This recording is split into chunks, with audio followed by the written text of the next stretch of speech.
बिस्मिल्लाहिर्रहमानिर्रहीम। कुरान मजीद में अल्लाह ताला इरशाद फरमाए तो सुबहानल्लज़ी असरा बिअब्दिही लैलम मिनल मस्जिदिल हराम इलल मस्जिदिल अक्सल्लज़ी बारकना हौलहू लिनुरियहू मिन आयातिना इन्नहू हुवस समीउल बसीर।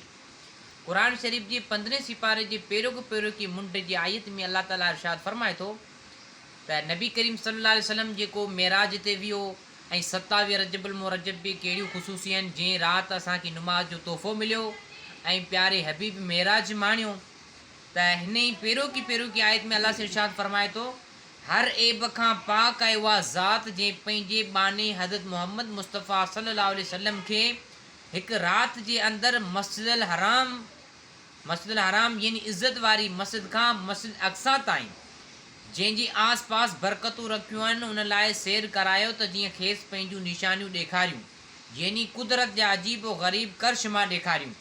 इन्नहू हुव समीउल बसीर, बेशक उहो ॿुधंदड़ ऐं ॾिसंदड़ आहे। उहो अल्लाह ताला जे लाइ अल्लाह ताला ॿुधंदड़ बि आहे ॾिसंदड़ आहे।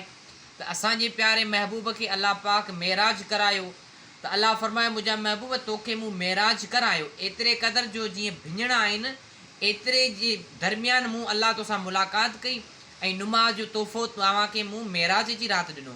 त हाणे हीअ त मेराज तव्हांजे लाइ आहे पर तव्हांजी उम्मतिन जे लाइ कहिड़ो मेराज आहे?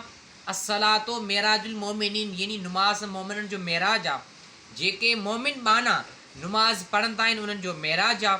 असलातो इमादुद्दीन मुंहिंजा हबीब नुमाज़ दीन जो थंबो आहे ऐं जेकॾहिं उहे तुंहिंजा उम्मती नुमाज़ पढ़ंदा त तुंहिंजो मेराज इहो आहे जो तूं मूं अल्लाह सां मुलाक़ात कई, मूं अल्लाह सां रूबरू हम कलाम कयो ऐं मां अल्लाह तोखे नुमाज़ जो तोहफ़ो ॾिनो।